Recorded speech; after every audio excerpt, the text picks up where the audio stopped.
посетителите што ќе дојдат и што ќе посетат изложбата, ќе имаат можност да се запознаат со земјотресот во Скопје, почнувајќи од утрото на 26 јули, од првите мигови на катастрофата, од спасувањето на затрупаните, потурнатините, евакуацијата на граѓаните, посебно на децата од градот Скопје, она што е животот веднаш по земјотресот, тоа е пристигнувањето на хуманитарна и солидарна помош од целиот свет, шаторските населби во градот, кои што биле сместени бездомните скопјани и она што следело потоа. Тоа се новите населби, изградбата на новиот град.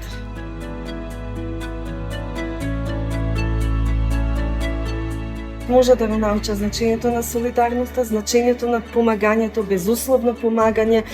Имаме примери, во самата изложба имаме еден дел кој што е посветен на студентските работни бригади, на младите скопјани студенти, кои што во 63-та година летото работеле на автопатот Братство и единство, на последната траса, доаѓаат од автопатот утрото на 27 јули веднаш во Скопје и како млади луѓе со оние што ја носат првата радост и песната после трагичното утро во разурнатиот град, помагаат. Значи сето тоа го прават волонтерски. Помагаат во спасување на затрупаните, во расчистување на објекти на улици. Дури помагале и во копање на рововите во Бутел. Значи, младоста е силата на градот и тоа било она што посебно го потенцираат скопјаните.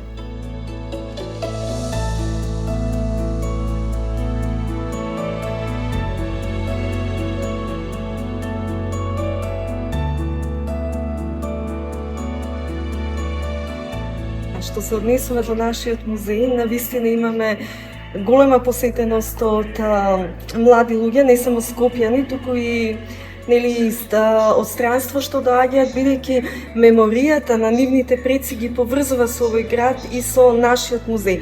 Доаѓаат тука и барат каде има нешто од мојата земја, сакам да видам. Дури од нив учиме некои нивни приказни, можеби затоа што музеот е отворен за сите, влезот е бесплатен, така да им нудиме можност да се запознаат не само со историјата на градот Скопје, туку и со уметноста, со културата на овој град и чести посетители се. Ние имаме и доста настани во нашата институција и многу сме задоволни, бидејќи младите посетители се оние кои што се иднината на музејската публика.